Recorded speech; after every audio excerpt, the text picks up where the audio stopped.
ওরা সমন্বয় করে যদি এই কথাগুলো বলে তাইলে ওরা কি উপদেষ্টা হইছে? ওরা সরকারের দায়িত্ব নিতেছে মেধা দিয়া? ওরা তো কোটা, ওরা তো আন্দোলনের কোটা নিতেছে। উনি কুরাবিরা একটা সিনিয়র হিসেবে, একটা সমন্বয়ক হিসেবে ওনার কথা এটা হইতে পারে না।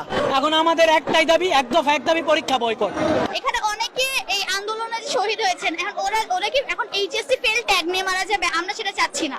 আমাদের কথা হচ্ছে আমরা পরীক্ষা দিব না, আমাদের এইচএসসি যে রেজাল্টে সেটা থেকে সাবজেক্ট ম্যাপিং করে রেজাল্টটা দেওয়া হবে। তারা বলতেছে তারা পরীক্ষা নিবে, আরো সময় বাড়ানো হবে, প্রিপারেশন যেন এক্সাম ভালো হওয়ার জন্য আরো সময় বাড়ানো হবে।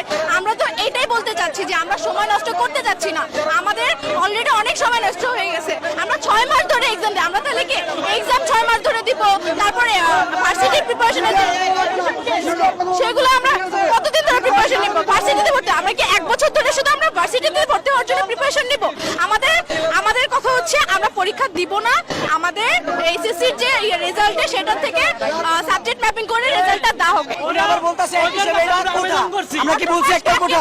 যখন কোনো এক্সাম না দিয়ে যখন মার্ক করা হয় তখন অটোপাস বলে। আমরা 7টা পরীক্ষা দিছি, আমরা অটোপাসের কথা বলতেছি না, আমাদের সাবজেক্ট ম্যাপিং করে আমাদেরকে না রেজাল্ট দিতে বলতেছি। কেন তারা বারবার অটোপাস করতেছে? আমরা তো অটোপাস চাচ্ছি না। আবার বলতাছে যে এটা এক হিসেবে কোটা। আমরা কি একজনও বলছে এটা আমরা কোটা হিসেবে চাচ্ছি বা অটোপাস চাচ্ছি?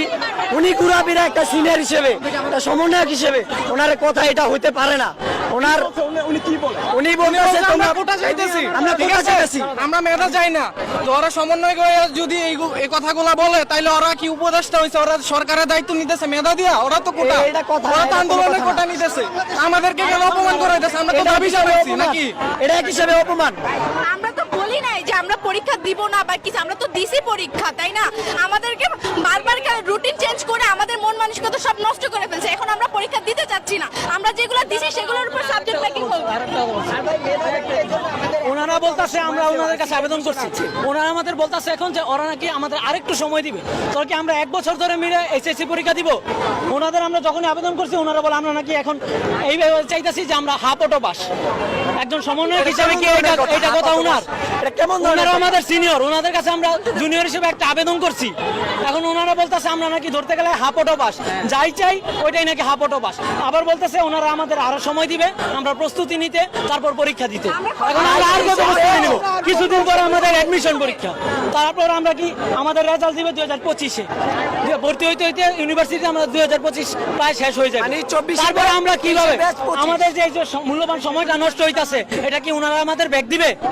এখন আমরা যদি ওনাদের কাছে আমরা বলছি সাবজেক্ট ম্যাপিং করে আমাদের রেজাল্টটা দিতে, এখন ওনারা আমাদের বলতাছে আমরা অটো পাস চাইতেছি। এখন আমাদের এইটা বলা যদি অটো পাস হয়ে যায় তারপর কি ওনাদের উক্তি এইটা হইতে পারে যে আমরা হাফ অটো পাস?